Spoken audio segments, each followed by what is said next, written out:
أعوذ بالله من الشيطان الرجيم بسم الله الرحمن الرحيم والصلاة والسلام على أشرف الأنبياء والمرسلين وعلى آله وأصحابه أجمعين اللهم بارك لنا في شيخنا اللهم آته خير ما سألك حبيبك ونبيك محمد عليه أفضل الصلاة وأزكى التسليم اللهم زد له في كل خير أعطيته إياه وتوفنا وهو راض عنا وتوفنا وهو راض عنا وتوفنا وهو راض عنا آمين الحمد لله رب العالمين.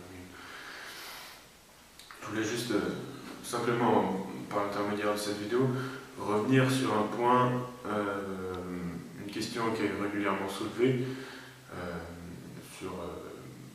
quand nous témoignons, après en fait le témoignage de la vision de la lumière chez les mourides Kali, en fait les gens demandent quelle est la véritable nature de cette lumière. Et d'autres personnes aussi demandent de quelle manière cette lumière mohammedienne permet donc la rencontre du mouride avec le prophète sallallahu alayhi wa sallam, une rencontre particulière. Une rencontre qui se fait donc, comme on le remarque dans les livres de Tasawwuf, qui se fait donc au cours du cheminement spirituel. Donc, cette lumière, pour commencer déjà se faire une idée de quoi le sujet va traiter, une idée comme ça de la question, on peut se référer au hadith Qudsi dans lequel Allah subhanahu wa ta'ala dit Lamma aradtu an akhluqa al-khalq qadattu qabdatan min nuri faqultu laha kuni Muhammadan thumma khalaqtu min nuri Muhammad kull al-ashya. C'est-à-dire lorsque j'ai voulu créer la création, j'ai pris en quelque sorte une poignée de ma lumière et je lui ai dit sois Mohammed.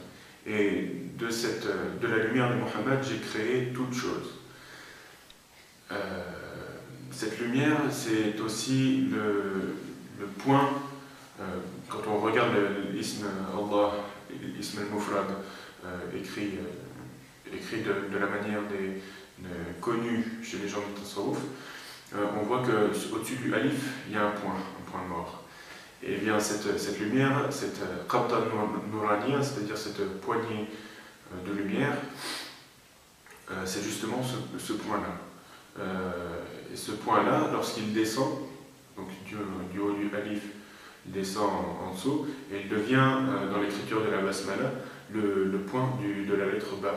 Et c'est pour ça que quand on écrit la basmala, comme dans n'importe quel mushaf, on le trouve écrit comme ça, c'est-à-dire ça commence par un alif. Donc le ba n'est pas simplement courte, elle commence de haut. Donc un alif et voilà. Et en dessous le point. Et ce point de la basmala, Sayyiduna Ali karramallahu wajhah, on a parlé d'une de ses paroles qui est très connue et relatée parmi les gens du Tasawwuf, et qui dit en quelque sorte tout ce qui se trouve dans le Coran se trouve dans Surat al-Fatiha, et tout ce qui se trouve dans Surat al-Fatiha se trouve dans la Basmala, et tout ce qui se trouve dans la Basmala se trouve dans la lettre Ba, et le secret de la lettre Ba, c'est le point, et je suis le point. C'est la parole de Sayyidina Ali karramallahu wajhah. Et ce point-là, c'est-à-dire celui qui, le khabir, comme Allah subhanahu wa ta'ala dit dans le Coran, Ar-Rahman fas'al bihi khabira, c'est-à-dire le miséricordieux demande donc à son sujet quelqu'un d'extrêmement bien informé. Et cette personne-là, c'est une personne comme il n'y en a qu'une au monde, et Sayyiduna Ali karramallahu wajhah a dit donc en disant qu'il était le point de la basmala, nous a révélé qu'il était donc cette personne en son temps. Par ailleurs, cette lumière mohammedienne, Allah subhanahu wa ta'ala en parle dans Surat al-Najm, le premier verset qui dit وَالنَّجْمِ إِذَا هَوَى, c'est-à-dire il jure par l'étoile lorsqu'elle descend. C'est-à-dire, comme nous l'enseigne Sayyidina Sheikh Sidi Mohamed Fawzi al-Kalkali radiyallahu anhu, par l'étoile lorsqu'elle descend, c'est-à-dire lorsqu'elle descend dans le cœur du mouride. Et cette étoile, c'est le point du alif de l'ism al-mufrad Allah, et c'est la qabla al-nuraniya, à partir de laquelle, qui est le prophète lui-même, sallallahu alayhi wa sallam, et à partir de la lumière de laquelle toute chose fut créée. Voilà. Donc maintenant qu'on a une idée de ce que c'est que cette lumière qui est placée dans le cœur du Mawlid Kalkali, on peut se demander en quoi, enfin, comment se réalise la rencontre avec le prophète sallallahu alayhi wa sallam, cette rencontre particulière. Alors ici, il y a deux manières, il faut savoir qu'il y a deux manières de voir le prophète sallallahu alayhi wa sallam. La première manière, c'est de le considérer comme, enfin de le voir comme l'ont vu Abu Jahl et Abu Lahab par exemple, c'est-à-dire sous son enveloppe charnelle, corporelle, c'est-à-dire fanir, c'est-à-dire qui est voué à disparaître. Et la deuxième manière, c'est la manière de le voir de la même manière, c'est-à-dire que ceux qui ont cru, que les compagnons. Donc, et comment, on peut se demander donc comment le voyaient, comment les compagnons voyaient le prophète sallallahu alayhi wa sallam. Et on trouve à ce sujet plusieurs hadiths qui témoignent du fait que, enfin, qui nous montrent que les compagnons, radiyallahu anhu, comparaient régulièrement le prophète sallallahu alayhi wa sallam soit à la lune, soit au soleil. Et dans un hadith très connu, le prophète lui-même sallallahu alayhi wa sallam nous rapporte que lorsqu'il est né, sa mère a vu sortir d'elle une lumière qui a illuminé toute la pièce. Et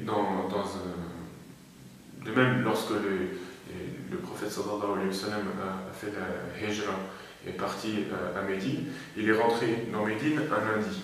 Et ce jour-là, tous les sahaba ont témoigné du fait que chaque chose s'est illuminée. Et de même, lorsqu'il est mort, sallallahu alayhi wa sallam, c'était un lundi également, et les sahaba ont témoigné également que ce jour, que toute chose a perdu de sa lumière. Et il y a beaucoup d'exemples comme ça. Même Sida Abu Bakr qui comparait le prophète sallallahu alayhi wa sallam à la lune, dans une nuit de pleine lune où il n'y a pas de nuages. C'est-à-dire cette lumière très particulière. Et aussi, il est rapporté que le prophète sallallahu alayhi wa sallam n'avait pas d'ombre, aussi bien que face à la lumière du soleil que face à la lumière de la lune. Ce qui prouve bien qu'il était lui-même lumière, il émettait de la lumière. Et dans ce sens, encore une autre preuve, c'est le hadith rapporté que relate notre mère Aïcha radiyallahu anha, qui dit qu'un jour, elle raconte qu'elle avait emprunté une aiguille pour coudre les habits du prophète sallallahu alayhi wa sallam, et cette aiguille est tombée. Et à cause de l'obscurité, elle n'arrivait pas à retrouver cette aiguille. Et c'est justement à ce moment-là que le prophète sallallahu alayhi wa sallam est rentré dans la pièce et il a éclairé la pièce au point que Aïcha radiyallahu anha a pu retrouver l'aiguille. Ce qui prouve bien que le prophète sallallahu alayhi wa sallam est source de lumière et qu'il est mounil. Pas seulement munawwar, c'est-à-dire qu'il produit, qu'il émet de la lumière et qu'il n'est pas seulement qu'il ne reflète pas simplement la lumière.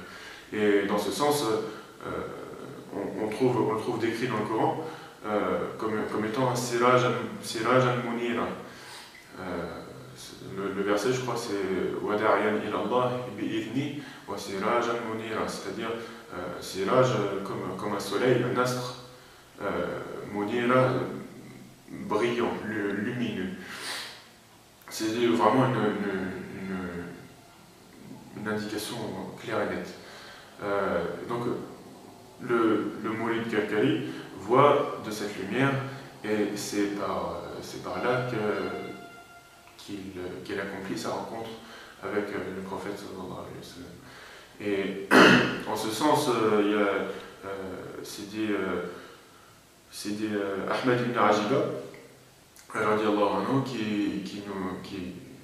dit dans un de ses ouvrages que celui qui voit le prophète sallallahu alayhi wa sallam en rêve fait partie de l'élite, al-khassa. Et celui qui voit le prophète sallallahu alayhi wa sallam dans son enveloppe corporelle, mais à l'état d'éveil, celui-là fait partie de khassatul khassa, c'est-à-dire l'élite de l'élite.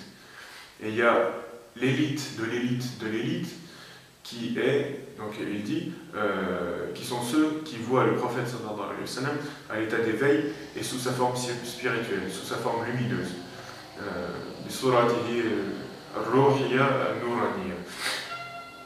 Et donc ces gens-là font partie de khassatul khassa, c'est-à-dire l'élite de l'élite de l'élite.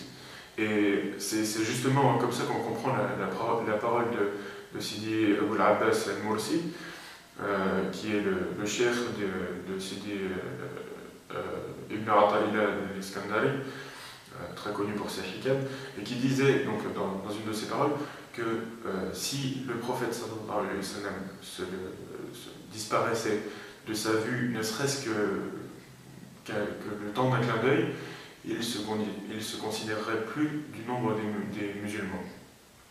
Et donc c'est bien de cette vision de sa lumière, de sa réalité nouraniya dont il s'agissait ici, non pas de sa forme corporelle, charnelle, comme on pourrait le penser. Voilà, donc j'espère que... Voilà, c'est pour donner une idée peut-être des pistes de réflexion et répondre éventuellement à ce genre de questions qui est souvent posée. نسأل الله أن يعلمنا ما ينفعنا وأن ينفعنا بما علمنا. اللهم بارك لنا في شيخنا، اللهم زد له في كل خير أعطيته إياه. آمين آمين. الحمد لله رب العالمين.